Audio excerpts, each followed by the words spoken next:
अरे यार 3 बजे फिल्म शुरू हो जाएगी, तू क्या कर रही है? बस मुझे 5 मिनट दे, मैं अभी साड़ी बदल कर आती हूँ। अरे बहू, तू अचानक कहाँ जा रही है? तेरी सास तुझे आवाज दे रही है। अरे छोड़ ना, ये बुढ़िया कभी नहीं सुधरेगी। क्या हुआ माँ जी?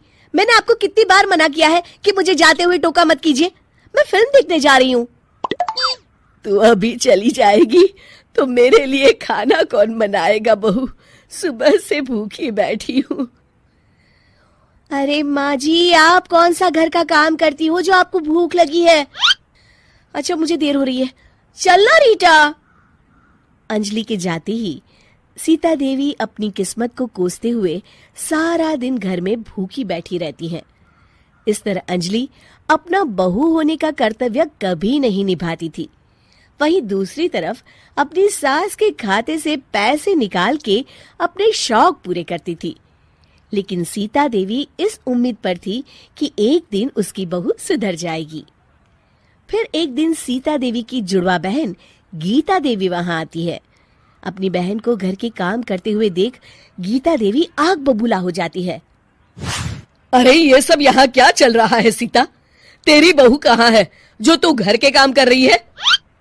सीता देवी भावुक होकर रोने लगती है। अब तुझसे क्या छुपाऊं? मेरी बहू रत्ती भर भी मेरी इज्जत नहीं करती। मजबूरी में मुझे घर के सारे काम करने पड़ते हैं। वो तो बस सारा दिन अपनी सहेली के साथ सैर सपाटा करने में लगी रहती है।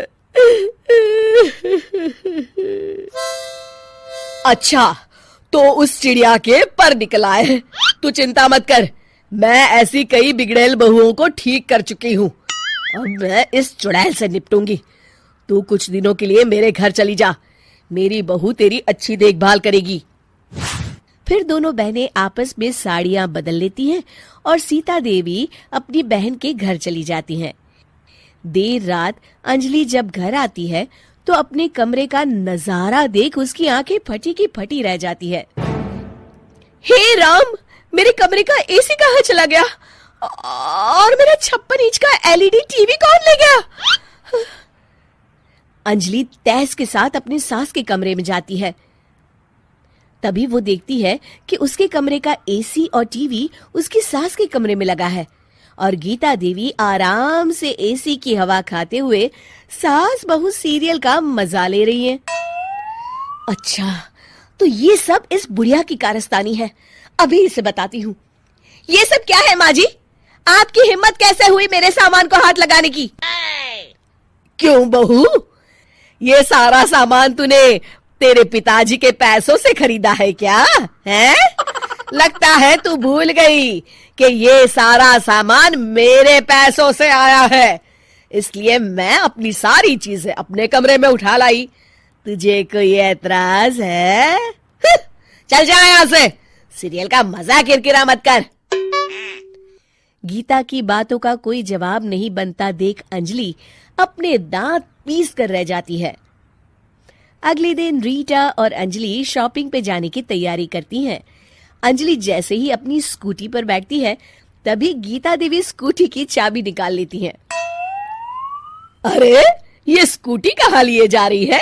ये भी मेरी कमाई की है। माँ जी, ये तो आप हद कर रही हैं। मैं बाहर पैदल जाऊंगी क्या? हाँ, पैदल जा। वैसे भी तुझे घूमने का शौक है, मुझे नहीं। देखिए माँ जी, इस तरह मेरी सहेली के सामने मेरी बेइज्जती करके आप ठीक नहीं कर रही हैं। आप मुझे अच्छी तरह जानती हैं, बाद में आपको पछताना पड़ेगा। अच्छा, तो तू नहीं सुधरने वाली? मेरे ही घर में मुझे ही धमकी दे रही है? तेरी याददाश्त के लिए बता दूं कि ये मकान मेरे नाम पर है। अब तू देख, मैं आज ही अपने बिल्लू वकील को बुलाकर ये सारी जायदाद अनाथालय को दान कर देती हूँ, फिर तुझे एक ढेला भी नहीं मिलेगा। गीता की बातें सुनकर अंजलि के पैरों तले जमीन खिसक जाती है। अरे अगर तेरी सास ने तुझे अपनी जायदाद से बेदखल कर दिया तब तो तू सड़क पर आ जाएगी।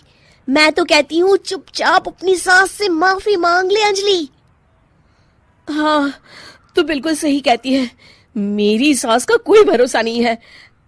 अरे नहीं नहीं माँ जी, ऐसा गजब मत करिए, आज के बाद मैं आपको कोई तकलीफ नहीं दूंगी और घर के सारे काम ना मैं ही कर लूंगी। मैं आपको एक अच्छी बहू बनकर दिखाऊंगी।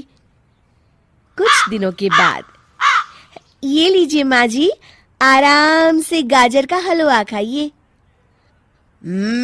खुशबू तो बहुत अच्छी है।